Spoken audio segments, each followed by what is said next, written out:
नमस्कार प्यारे साथियों, मैं के आर जाट हैमिस क्लासेस के इस यूट्यूब चैनल में आपका हार्दिक स्वागत करता हूं। और आज मैं आप लोगों के लिए लेके आया हूं आगामी एग्ज़ामों के लिए पॉलिटिकल साइंस के चैप्टर वाइज टेस्ट। जैसे कि सीईटी की एग्ज़ाम लगने वाली है, चाहे वो सीनियर लेवल की हो चाहे वो ग्रेजुएशन लेवल की हो। रीट की एग्ज़ाम लगने वाली है, सेकंड ग्रेड की एग्ज़ाम लगने वाली है। तो पॉलिटिकल साइंस के इन तीनों ही एग्ज़ामों में जो कॉमन टॉपिक है उनको लेकर अपन डिस्कस यहाँ पे करने वाले हैं। तो डेली अपनी एक क्लास होगी पॉलिटिकल साइंस की, जिसमें अपन बहुत ही इंपॉर्टेंट क्वेश्चन करने वाले हैं जो कई एग्ज़ामों में आ चुके हैं वो क्वेश्चन, और भविष्य में आने की उनकी संभावना है, उनके ऊपर पूर्ण रूप से अपन व्याख्या करने वाले हैं। तो आइए शुरू करते हैं आज की इस क्लास को। तो सबसे पहले अपन टॉपिक लेंगे संविधान सभा। संविधान सभा की कुछ क्वेश्चनों के बारे में डिस्कस यहाँ करने वाले हैं। तो सबसे पहले बात करें अपन संविधान का सबसे पहले प्रारूप किसने बनाया। बात करते हैं प्रारूप, और प्रारूप शब्द देखते ही दिमाग में आता है भीमराव अंबेडकर। ठीक है, लेकिन यहाँ पे भीमराव अंबेडकर आंसर ना होकर क्या होगा, BN राव, क्योंकि संविधान का सबसे पहले प्रारूप बनाने वाला कौन था, BN राव, जो संविधान का संवैधानिक सलाहकार भी था, मानी कानूनी सलाहकार भी था। अब थोड़ी सी मैं आपको यहाँ पे कहानी बताता हूँ कि जब BN राव प्रारूप बना रहे थे तो उस समय भीमराव अंबेडकर आसपास भी नहीं थे। अर्थात किसी ने भी नहीं सोचा था कि भीमराव अंबेडकर प्रारूप समिति के अध्यक्ष बनेंगे। BN राव को ही प्रारूप बनाने की क्या दी गई थी, जिम्मेदारी। तो एक कॉन्सेप्ट तो यहाँ से क्लियर कीजिए कि संविधान का सबसे पहले प्रारूप किसने तैयार किया, BN राव ने। फिर बात करते हैं अपन कि भीमराव अंबेडकर प्रारूप शब्द सुनते ही भीमराव अंबेडकर जो आते हैं वो अपने दिमाग में कहाँ से आया और कैसे प्रारूप समिति के वो अध्यक्ष बने, उसकी भी बात करते हैं अपन। तो याद रखना भीमराव अंबेडकर, ये चाहो तो कॉपी में नोट डाउन कर लेना आप, कि भीमराव अंबेडकर पहले निर्दलीय उम्मीदवार के रूप में संविधान सभा के लिए बॉम्बे से चुनाव लड़े थे, लेकिन वो क्या हो हार गए। तब मुस्लिम लीग पार्टी वालों ने उनको बंगाल से एक सीट खाली करवा करके वहाँ से चुनाव करवाए, और उस चुनाव में जीते, और जीतने के बाद वो कहाँ पहुँच गए, संविधान सभा में पहुँच गए। लेकिन कुछ दिनों के बाद में देश का विभाजन हो जाता है। जो कि मुस्लिम लीग पार्टी थी वो पाकिस्तान की थी, अर्थात पाकिस्तान मुस्लिम समुदाय की थी, तो पाकिस्तान चली जाती है और वो सीट BR अम्बेडकर को छोड़नी पड़ती है। कांग्रेस वालों ने BR अम्बेडकर को दोबारा से उपचुनाव करवाए और बॉम्बे से जिता करके संविधान सभा में लिया। अर्थात जब देश का विभाजन हुआ, विभाजन के बाद संविधान सभा का पुनर्गठन हुआ, और पुनर्गठन में कहाँ से गए थे, बॉम्बे में। इसके बारे में क्वेश्चन भी आता है कि भीमराव अंबेडकर संविधान सभा में कहाँ से चुनाव लड़कर जीत के गए थे। तो याद रखना बंगाल आएगा, क्योंकि संविधान सभा में गए थे बंगाल से। मुस्लिम लीग वालों ने बंगाल से सीट खाली करवा करके उनको संविधान सभा में भेजा था। तो राइट आंसर इसका, अगर पूछे आपसे ऐसा कि भीमराव अंबेडकर ने चुनाव कहाँ से लड़ा संविधान सभा के लिए, तो राइट आंसर क्या होगा, बंगाल। अब ध्यान रखना कि BN राव ने सबसे पहले क्या बनाया था, प्रारूप बनाया था, और इस प्रारूप की जांच के लिए 29 अगस्त को 29 अगस्त की बात है, 29 अगस्त 1947, चाहो तो इसको नोट डाउन करते रहना। 29 अगस्त 1947 को प्रारूप जो BN राव ने जो प्रारूप बनाया था उसकी जांच के लिए एक समिति का गठन किया गया, और उस समिति का नाम था प्रारूप समिति। क्या नाम था, प्रारूप समिति। और प्रारूप समिति के अध्यक्ष कौन बने थे, BR अम्बेडकर। तो यहाँ पे मेरे को लगता नहीं कि क्वेश्चन गलत होने के चांस है। तो इसका संविधान का सबसे पहले प्रारूप बनाने वाला कौन था, BN राव। ठीक है, अब अगर आपसे पूछ ले प्रारूप समिति कब बनी थी, तो 29 अगस्त 1947 को। क्यों बनी थी, BN राव ने जो प्रारूप बनाया था उसकी जांच के लिए बनाई गई थी। उसका अध्यक्ष कौन था, BR अम्बेडकर। नेक्स्ट क्वेश्चन की बात करते हैं अपन। संविधान सभा की प्रथम बैठक में संविधान सभा की प्रथम बैठक में उपसभापति किसे मनोनीत किया गया। याद रखना उपसभापति की बात कर रहे हैं। प्रथम बैठक की, संविधान सभा की प्रथम बैठक कब हुई थी, 9 दिसंबर 1946 को। संविधान सभा की पहली बैठक कब हुई थी, 9 दिसंबर 1946 को। चाहो तो उसको नोट डाउन करते जाना कि संविधान सभा की प्रथम बैठक कब हुई थी, 9 दिसंबर 1946 को। और इस दिन उपसभापति किसे नियुक्त किया गया था, किसे मनोनीत किया गया था। तो इसका राइट आंसर हो जाएगा फ्रैंक एंथोनी। जी हाँ, इसका राइट आंसर क्या हो जाएगा, फ्रैंक एंथोनी, क्योंकि 9 दिसंबर को 1946 को दिल्ली में संसद भवन के अंदर अस्थायी अध्यक्ष चुना गया। जब इसकी बैठक चल रही थी दिल्ली के संसद भवन में, तो अस्थायी अध्यक्ष डॉक्टर सच्चिदानंद सिन्हा को चुना गया और उपाध्यक्ष फ्रैंक एंथोनी को चुना गया। इसके बाद बात करते हैं अपन अगले क्वेश्चन की ओर। बात करते हैं 26 नवंबर 1949 तक संविधान सभा में कुल कितने सत्र हुए। 26 नवंबर 1949 तक संविधान सभा में कुल कितने सत्र हुए। जी हाँ, ध्यान रखना, यहाँ पे अगला तारीख देके पूछ रहे हैं, क्वेश्चन थोड़ा घुमाया हुआ है। अगला तारीख देके पूछ रहे हैं कि 26 नवंबर तक, ऐसे नहीं पूछ रहा टोटल संविधान में कितने सत्र हुए, संविधान बनाने में कितने सत्र हुए, ऐसा नहीं पूछ रहा। वो अगला 26 नवंबर तक ही पूछ रहा है कि 26 नवंबर 1949 तक संविधान सभा में कुल कितने सत्र आयोजित हो चुके थे। तो इसका राइट आंसर क्या हो जाएगा, 11। क्यों, टोटल सत्र कितने हुए थे, टोटल कितने हुए थे, 12 ही हुए थे। ठीक है, 26 नवंबर को 11वीं बैठक थी। उसके बाद में बात करते हैं अपन 24 जनवरी को, 24 जनवरी 1950 को 12वीं बैठक हुई थी। ठीक है, तो याद रखना 26 नवंबर 1949 को इस दिन क्या हुआ था, भारतीय संविधान को अंगीकृत, अधिनियमित एवं आत्मार्पित किया गया था। और अगर कुल बैठक पूछ ली तो कितनी करोगे संविधान के लिए, संविधान सभा के लिए, संविधान बनाने के लिए कुल बैठक कितनी, 12, लेकिन 26 नवंबर 1949 तक 11। ठीक है, और याद रखना जब 24 जनवरी को बैठक हुई थी, मानी जब 12वीं बैठक हुई थी 24 जनवरी को, 24 जनवरी को, तो उसमें कितने सदस्य उपस्थित थे, अर्थात कितने सदस्यों ने साइन किए थे। तो याद रखना, सॉरी 284 सदस्यों ने, 284 सदस्यों ने, जी हाँ 284 सदस्यों ने संविधान के ऊपर क्या किए थे, साइन किए थे अंतिम बैठक में, 12वें सत्र में। ठीक है, अगला क्वेश्चन की ओर देखते हैं अपन। अगला क्वेश्चन है संविधान सभा के मुख्य प्रारूपकार के रूप में किन्हें नियुक्त किया गया। जी हाँ, बहुत इंपॉर्टेंट क्वेश्चन है। संविधान सभा के मुख्य प्रारूपकार के रूप में किन्हें नियुक्त किया गया। तो याद रखना संविधान सभा में, याद रखना यहाँ पे भी प्रारूप शब्द आया है, तो प्रारूप शब्द देख करके अपने को कंफ्यूज नहीं होना है। प्रारूपकार किन्हें नियुक्त किया गया, तो इसका राइट आंसर हो जाएगा LN मुखर्जी को। जी हाँ, इसका राइट आंसर क्या हो जाएगा, LN मुखर्जी को।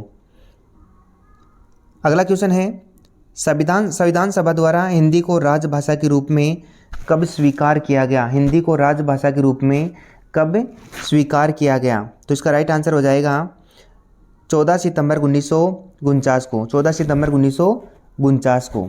याद रखना इस 14 सितंबर को हिंदी दिवस भी मनाया जाता है।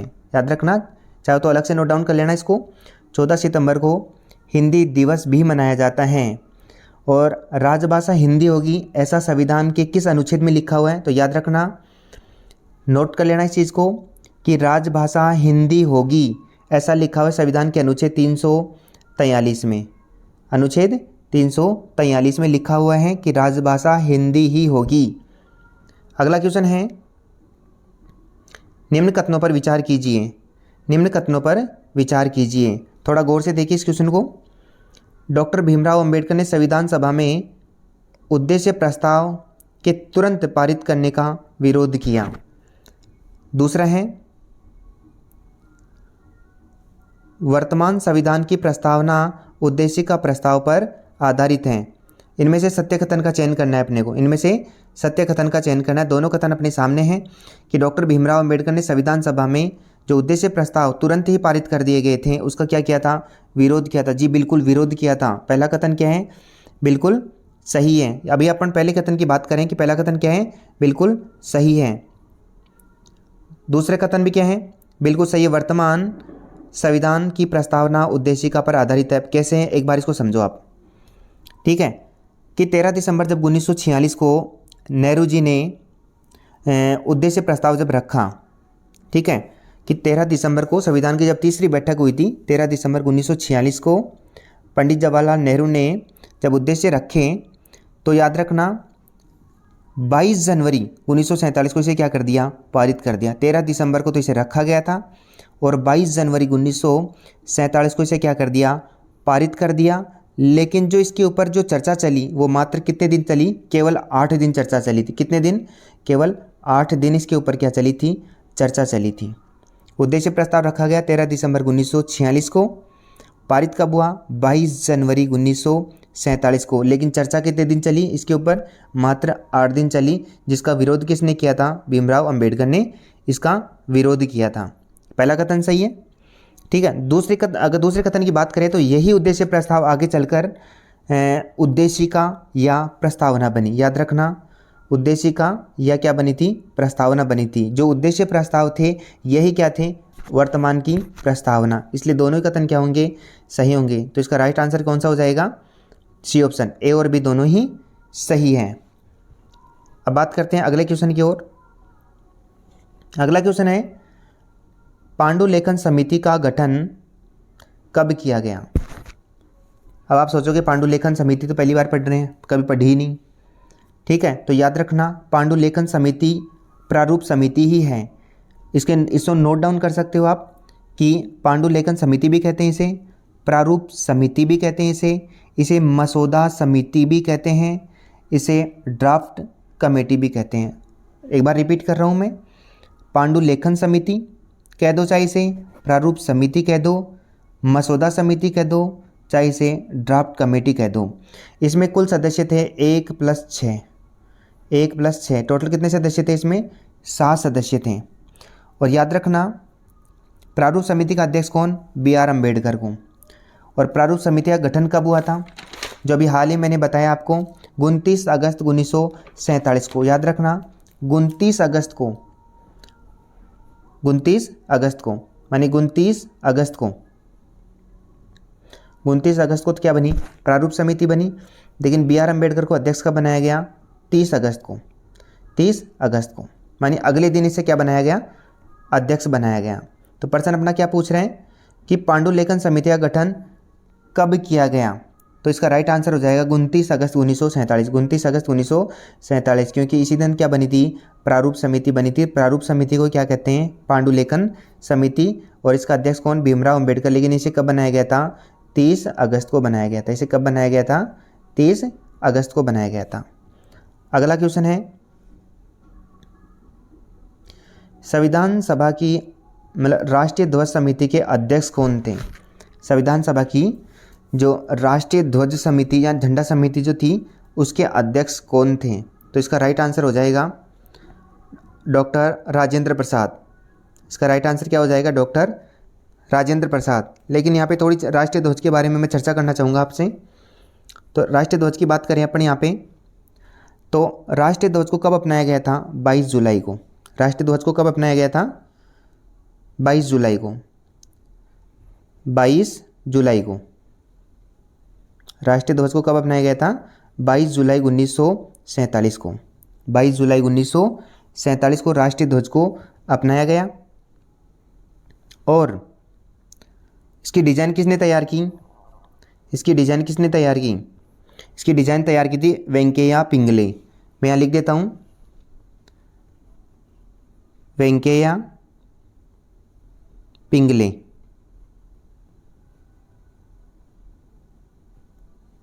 वेंकैया पिंगले ने तैयार की थी इसकी डिज़ाइन। और इसका निर्माण किसने किया था? तिरंगे झंडे का, राष्ट्रीय ध्वज का निर्माण किसने किया था? तो इसका आंसर हो जाएगा मैडम भीकाजी कामा। मैडम भीकाजी कामा, ये आप नोट कर सकते हो अलग से। तो याद रखना, डिज़ाइन तैयार की थी वेंकैया पिंगले ने, निर्माण किसने किया था? मैडम भीकाजी कामा ने। और राष्ट्रीय ध्वज के लिए जो झंडा समिति बनी थी उसके अध्यक्ष कौन थे? डॉक्टर राजेंद्र प्रसाद। अगले क्वेश्चन की ओर चलते हैं। निम्न में से मसौदा समिति का सदस्य नहीं है। याद रखना, ये मसौदा समिति कह दो, चाहे इसे पांडुलेखन समिति कह दो, चाहे इसे प्रारूप समिति कह दो, चाहे ड्राफ्ट कमेटी कह दो। अभी थोड़ी देर पहले अपने चर्चा की थी, इसमें टोटल सदस्य कितने होते हैं? 1 + 6, एक अध्यक्ष और 6 सदस्य। तो उनमें से पूछा है कि कौन इसका सदस्य नहीं है। तो इसका राइट आंसर हो जाएगा मोहम्मद सादुल्ला, गोपाल स्वामी अयंकर, VT कृष्णाचारी और KM मुंशी। इनमें से बताना है अपने को कि कौन इसका सदस्य नहीं है। तो इसका राइट आंसर हो जाएगा VT कृष्णाचारी इसके सदस्य नहीं थे। ठीक है, इसके सदस्य नहीं थे। अब यहाँ पे थोड़ी चर्चा करेंगे अपन कि प्रारूप समिति में सदस्य कौन कौन थे, ताकि आप नोट डाउन कर लेना, ताकि कभी भी भविष्य में ऑप्शन चेंज करके भी सवाल दिया जा सकता है। ठीक है, तो अपन बात करते हैं कौन कौन थे इसके सदस्य। तो मैं बोल रहा हूँ, आप लोग लिख लेना। इसका अध्यक्ष तो था B.R. अम्बेडकर, और सदस्यों में पहला सदस्य था N. गोपाल स्वामी अयंगर। N. गोपाल स्वामी अयंगर।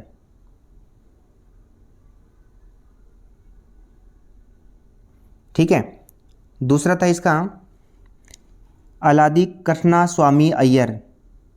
अलादी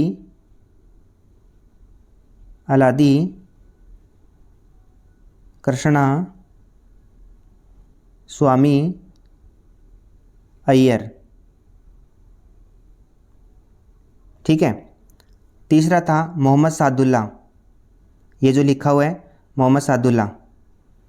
ठीक है, चौथा सदस्य था K.M. मुंशी, जो यहाँ लिखा हुआ है।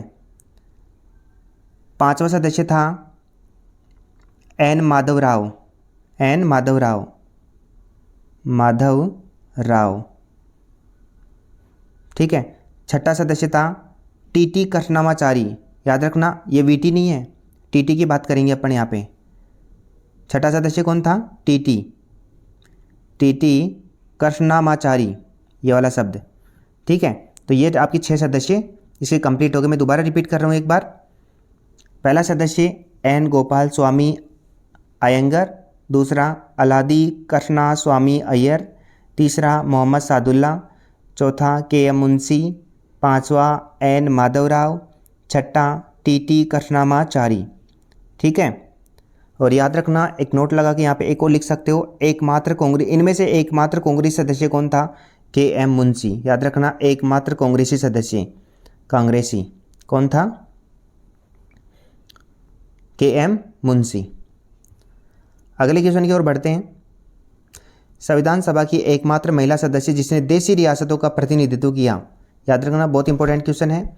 देशी रियासतों का प्रतिनिधित्व करने वाली एकमात्र महिला जो संविधान सभा में थी, कौन थी वो? याद रखना, एनी मसेकर। इसे एनी मास्करीन भी कहते हैं। कई किताबों में इसे एनी मास्करीन के नाम से बता रखा है, कई किताबों में से एनी मसेकर के नाम से बता रखा है। संविधान सभा में कुल महिलाएं कितनी थी? 15। ठीक है, कितनी महिलाएं थी? 15। अगर आपसे पूछ ले एकमात्र मुस्लिम महिला कौन थी, तो बेगम एजाज रसूल। कौन थी? बेगम एजाज रसूल। और याद रखना, ये जो एनी मसेकर थी, ये कहाँ से थी? केरल के त्रावणकोर से। केरल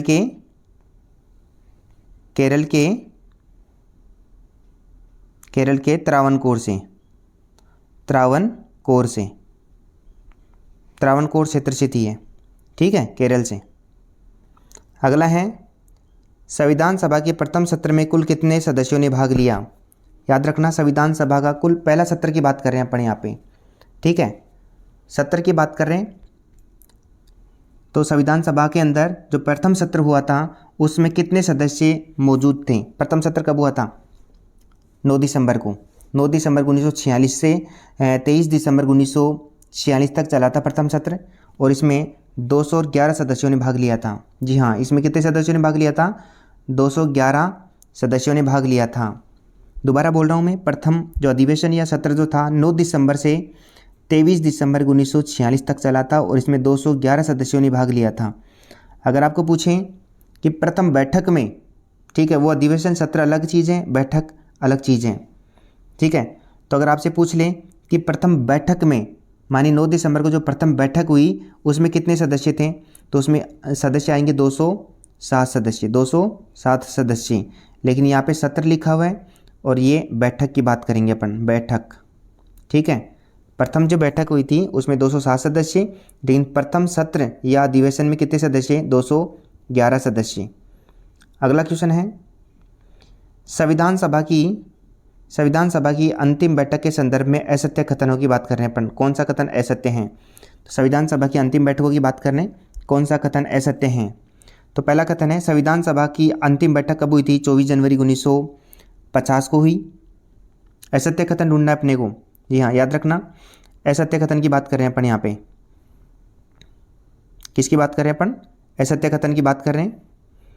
तो असत्य कथन, तो याद रखना संविधान सभा की अंतिम बैठक 24 जनवरी को हुई थी, ये भी सत्य है। ठीक है, संविधान सभा की अंतिम बैठक सभा का 11वां अधिवेशन था। अंतिम बैठक का 11वां अधिवेशन थोड़ी था। कौन सा अधिवेशन था? 12वां था। कौन सा था? 12वां अधिवेशन था साहब, 11वां नहीं था। इसका मतलब ये ऑप्शन क्या हो जाएगा? गलत। ये अपना क्या हो जाएगा? Right answer B option.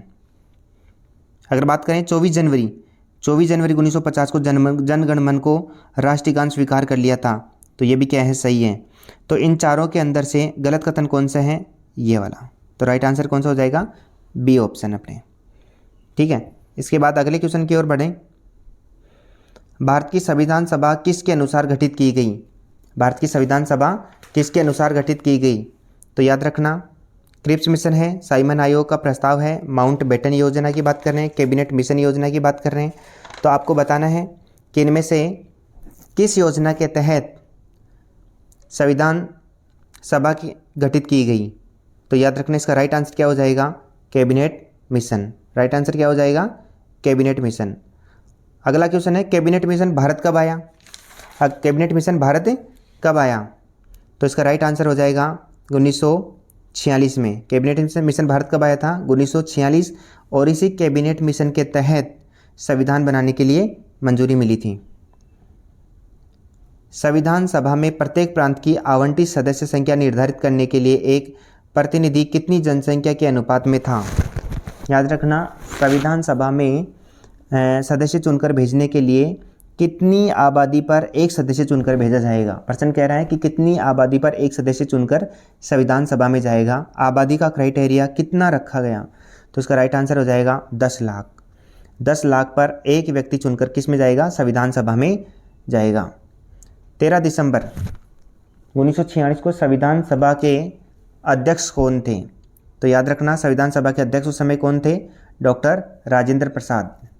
क्योंकि 11 दिसंबर 1946 को दूसरी बैठक हुई थी, उसमें से इन्हें क्या बना दिया गया था? स्थायी अध्यक्ष बना दिया गया था। 9 दिसंबर 1946 को जो प्रथम बैठक हुई थी उसमें अस्थायी अध्यक्ष किसे बनाया गया था?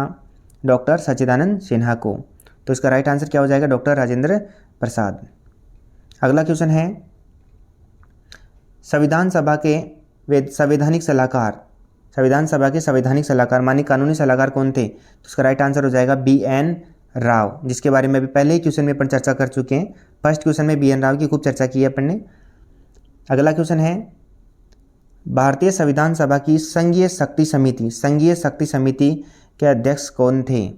संघीय शक्ति समिति, तो याद रखना पहला प्रधानमंत्री कौन बना था? जवाहरलाल नेहरू। तो याद रखना ये क्या थे? संघीय शक्ति समिति के अध्यक्ष थे। अगला है संविधान सभा में कितने उपस्थित सदस्यों ने संविधान पर हस्ताक्षर किया? इसके बारे में अपन चर्चा कर चुके हैं कि जब 26 नवंबर 1949 को संविधान बनकर तैयार हो गया था, वो 11वां सत्र था। और जब 24 जनवरी 1950 को जब 12वां सत्र हुआ था तो उस समय कितने सदस्य थे उपस्थित थे? 284 सदस्य। 284 सदस्यों ने संविधान के ऊपर क्या किया था? हस्ताक्षर किया था। अगला है भारतीय संविधान सभा ने राष्ट्रीय ध्वज को कब अपनाया था? इसके बारे में, इस क्वेश्चन के बारे में चर्चा कर चुके हैं, दोबारा आ गया ये क्वेश्चन। तो याद रखना इसका राइट आंसर हो जाएगा 22 जुलाई 1947 को। संविधान सभा की या संविधान की दूसरी अनुसूची का संबंध किससे है? संविधान की दूसरी अनुसूची में याद रखना, जैसे पहली अनुसूची में भारत क्या होगा? राज्यों का एक संघ होगा। दूसरी अनुसूची में दे रखे हैं पदाधिकारियों के वेतन भत्तों की बात की गई है। जितने भी निर्वाचित और अन्य जो पद हैं उनको वेतन भत्ते दूसरी संचित निधि के अनुसार दिए जाते हैं। और कहाँ से दिए जाते हैं?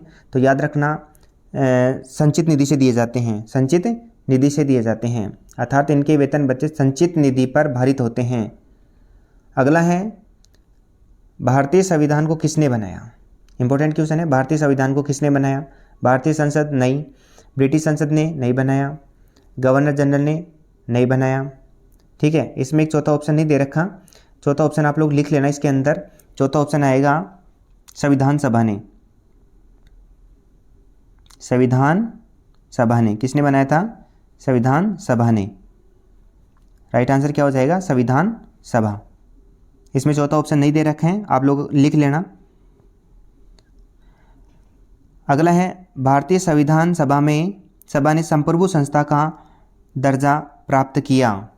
इंपॉर्टेंट क्वेश्चन है, भारतीय संविधान सभा ने संप्रभु संस्था का दर्जा प्राप्त किया। ठीक है, किस योजना के तहत दर्जा प्राप्त किया था? तो इसके ऑप्शन है कैबिनेट मिशन योजना के तहत, ब्रिटिश महारानी की घोषणा के तहत, भारतीय स्वतंत्रता अधिनियम 1947 के तहत, गवर्नर जनरल के आदेश से। तो इसका राइट आंसर हो जाएगा भारतीय स्वतंत्रता अधिनियम 1947, क्योंकि आज़ाद होने के बाद भारत क्या बना था? संप्रभु राष्ट्र बना था। संप्रभु राष्ट्र क्या होता है? जिसके खुद के नियम कानून कायदे खुद पर चलते हो, किसी बाहरी का कोई दबाव न हो। अगला क्वेश्चन है, संविधान सभा द्वारा भारतीय संविधान को अंगीकृत एवं अधिनियमित किया गया। याद रखना, ये 11वीं बैठक की बात करें, अपन 11वें सत्र की बात करें कि 26 नवंबर 1949 को भारतीय संविधान को अंगीकृत, अधिनियमित और आत्मार्पित किया गया था। तो इसका राइट आंसर क्या हो जाएगा? 26 नवंबर 1949। और लास्ट क्वेश्चन है, भारत में निम्नलिखित में से किस तिथि को विधि दिवस मनाया जाता है? किस तिथि को विधि दिवस मनाया जाता है? तो इसका राइट आंसर हो जाएगा 8 सितंबर। 8 सितंबर को विधि दिवस मनाया जाता है।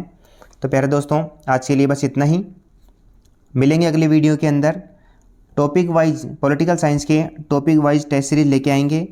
और आप लोगों के लिए क्वेश्चन है जो मुझे आप कमेंट में बताओगे कि संविधान को सबसे पहले लिपिबद्ध किसने किया। ये कमेंट में बताओगे आप लोग कि संविधान को सबसे पहले लिपिबद्ध करने वाला कौन था। इंतज़ार रहेगा आपके कमेंट का। और इस वीडियो को लाइक करें, शेयर करें और सब्सक्राइब ज़रूर करें। ठीक है दोस्तों, आज के लिए बस इतना ही। धन्यवाद।